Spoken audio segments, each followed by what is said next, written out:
Hello, in this video we will be studying Bhagavad Gita, chapter 2, verse 6. I will read it first with the without the text up as usual, and then with the text up. Nachaitad vidmah kataranno gariyo yadva jayema yadivanno jayeyuh Yane vahatva najiji vishamastevastita pramukhe dhartarashtraha. Just the text now.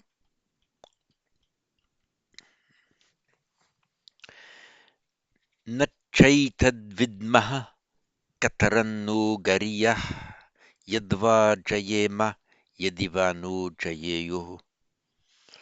Yane vahatva najiji vishamastevastita pramukhe dhartarashtraha.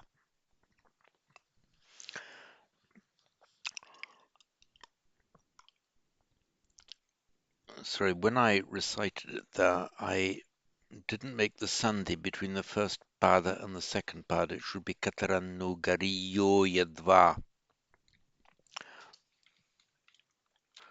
So I'm just going to correct it to gariyo there. And as before, I've lost my text box markers. I'll try and get them back now. Table design, borders. Hopefully they're back here. Yeah. So I'll read that once more with the correct sandhi now. Nachaitad kataranno gariyo yadva jayema yadivanno jayeyuh. Yaneva hatva najiji vishamas devastita pramukhe dhartarashtra.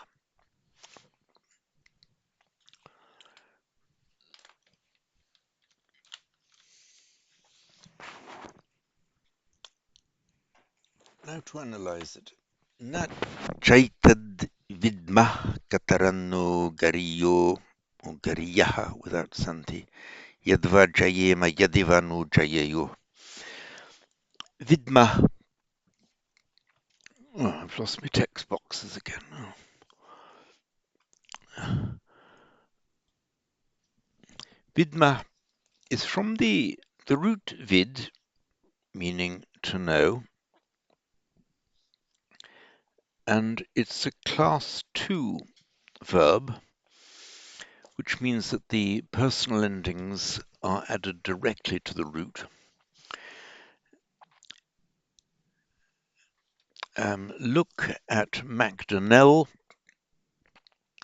page 94, which gives you the conjugation of these class 2 verbs. The paradigm given on page 94 is for the root dvish, meaning to hate. From that same root we get actually dosha or dvesha and dosa in Pali. We get lobha, dosa, moha is from that same root. Similarly conjugated is the root vid. So in the singular, present indicative singular, it will take guna. That's where you get vedmi, vetsi, and vetti. In the dual and the plural, we're talking here just about the present atmanepada, well, both parasmaipada. In the first person plural, we, it will become, doesn't take guna, it is vidma, vidmaha. Remember, not vedama or anything like that, vidmaha. And you'll see in the paradigm given on page 94, it's dushmaha. Sorry. So, na cha etat vidmaha. Nacha and not this do we know. In other words, and this is something we do not know.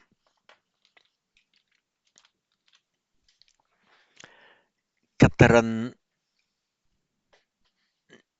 na or kataran no gariyo without santi katarad or katarat naha gariyaha.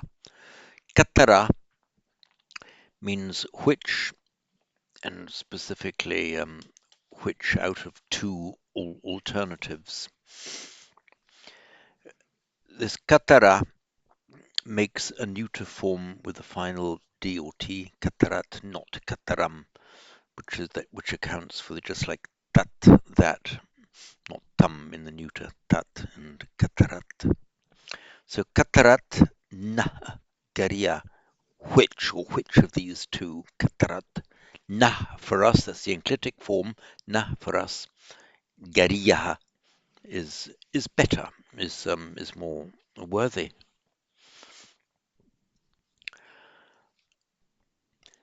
And by Sandhi, Kataranno Gariyaha, but then further Sandhi, Kataranno Gariyo Yadva Jayema Yadiva Nahajayeyo.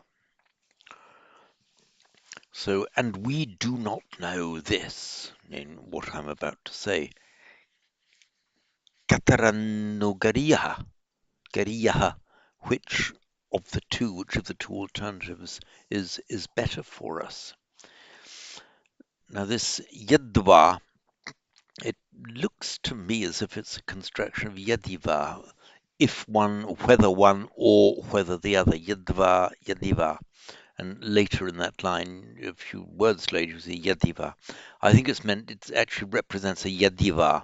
I don't quite get the yadva, but yadiva would be perfectly correct. I think this it has dropped, maybe for the sake of the meter, though that would be fairly rare in Sanskrit to do that kind of thing. Quite common in Pali, but fairly rare in Sanskrit. But and it means whether, in any minute, whatever the grammar of it, yadva, whether, jayema, that is the optative form. Again, if you look for that optative at page 93 in Macdonnell, you will see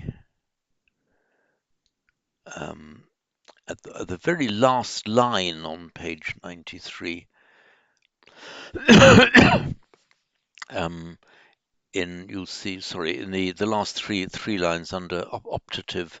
So first person plural bhave ma. Note that the optative does not have the visarga. Bhave ma, we might be, and bhave you, they might be. Now here we have exactly the same grammar, exactly the same conjugation. Yadiva jayema, yadiva no jayeyuhu. Whether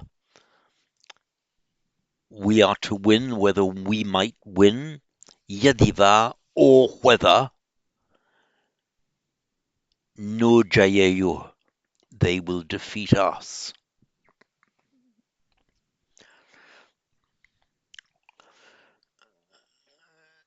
There's been some discussion among commentators what exactly this means, whether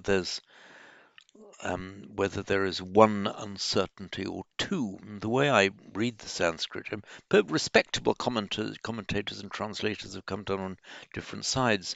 I think that the text, just looking at it, will allow both interpretations. Interpretation number one is there are two uncertainties. Now, the Nachaitat Vidmah, and we do not know this. Uncertainty number one, Katarannu Gariyaha, which is better for us? That is, whether it's better for us to kill, as in the previous verse, to kill them but have blood-stained enjoyments, or on the other hand, to allow them to defeat us and to live off alms food in this life. That's uncertainty number one. Which of those is the better course? Uncertainty number two is then in the second pada, yadva jayema yadivana no jayeyu. Uncertainty number two, nor do we know whether, in fact, if we fought, we would win or they would beat us. So these two uncertainties. An alternative interpretation, which is equally valid in my view, just on a reading of these lines, is Nachaited vidmah kataranno gariyo, and we do not know which is better for us, namely that they should win or that we should win. So just one uncertainty. So um, the one uncertainty is we do not know whether it's better for us to win or for them to win. As I say, equally valid on the face of the text, and each interpretation is supported by respectable commentators in the publicly available translations and commentaries of the Bhagavad Gita. So looking now at the next line, Yaneva hatva najijivishamas tevastita pramukhe dhartarashtraha. So, whom having killed we would not want to live, they are arrayed in front of us. Those Dhritarashtrans, the followers of Dhritarashtra, are avastita, stopped, by extension here, arrayed, lined up, ready for battle. Pramukhe, the mukha is the face. Pramukhe in our foreface. In other words, they're lined up right in front of us. So let me just unpack the grammar here. If we reorder the words, those te dhritarashtra, those dhritarashtrans, yan hatva, having killed whom. Now, so yan, now this is the accusative plural because it's the object of the verb hatva, whom having killed. So te dhartarashtra, those dhritarashtrans, hatva yan, having killed whom, najijivishama, we do not want to live, avastita pramukhe, are arrayed, lined up in front of us. In other words, lined up ready to do battle with us. So those people, having killed whom we would not want to live, it's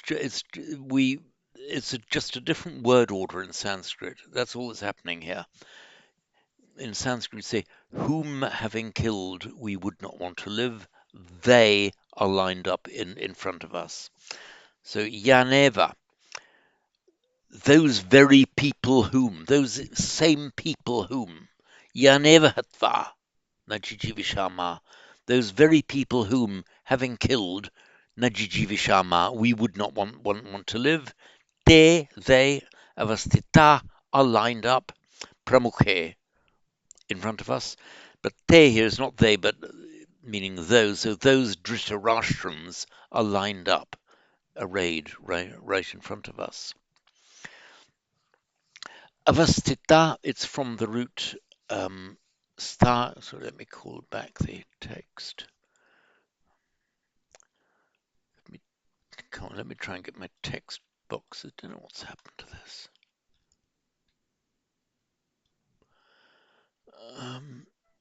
Table design borders. Have our borders back.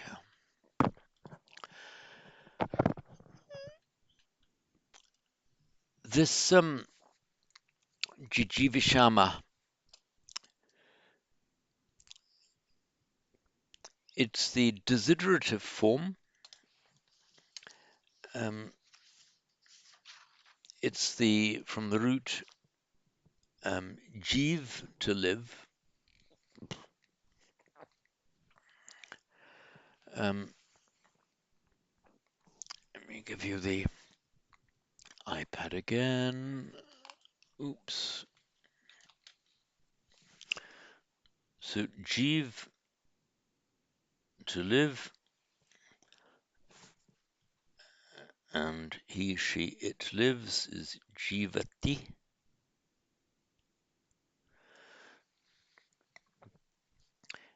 You can make a desiderative form with a reduplication of the first syllable, and instead of the ending ati, it's ishati. So it's you reduplicate the syllable, not with a long e, but with a short e. So ji, it becomes jijiv, then ishati. So jijivishati means desires to live. And then with the ati ending, it's regular. So jijivishama means that we desire to live. So yaneva hatva najijivishama, those very people whom, yaneva, the evas, those very same people whom, yaneva hatva najijivishama, so najijivishama, those very people whom, having killed, we would not want to live, te dhartarashtra, those, the Drisharashtrams, avastitaha pramukhe, are lined up in front of us. The word avastita, one meaning of it is to just to stop, but it often has, as here, the meaning of kind of standing in your place or standing arrayed, lined up. The word is often used in a negative form for an infinite regression. So the causes of causes of causes of causes. And is there a stop? Is it where you get to the original cause, the uncaused cause? And the ava. Let me give you the ava plus sta to stop. And here we've got the avastita, stopped or arrayed, lined up. That's what it means here. So you also have the noun avasthana, meaning stopping. So an anavasthanam, a non-stopping, something that never stops, is used in philosophical discourse with something of an infinite regression. Where do you stop? You split split things into smaller and smaller units, or causes of causes. Is there a point? Is that a line of reasoning that results in an infinite regression? That's called the anavasthanam, the non-stopping. Pramukhe, as I said, mukha is face. Pramukhe, locative, just in our faces, in front of our faces, in front of us. So I'll read it through once more. Here we are.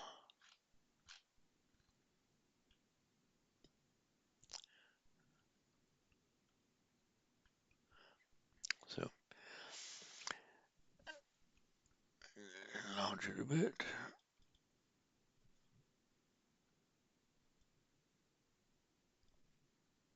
Let's enlarge it properly. Sorry, here we are. There we are.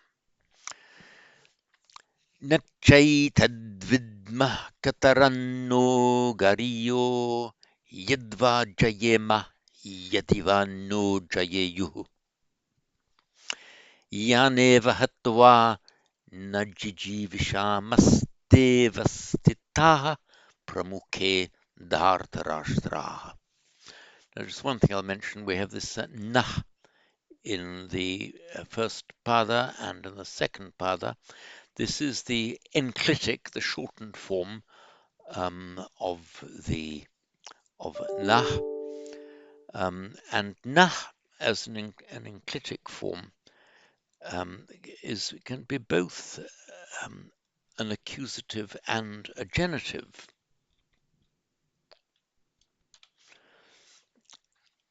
if you look at Macdonnell, page 74, on the top of page 75, you'll see that the accusative of vayam, we accusative, is asman, and the genitive is asmakam.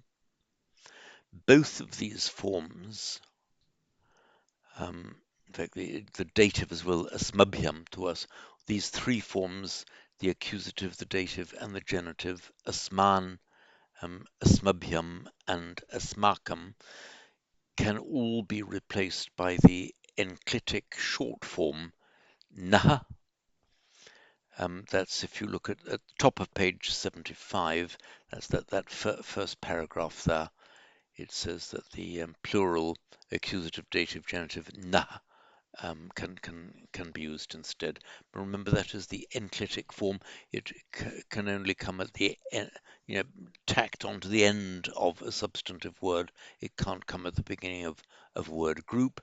And this is the katarat.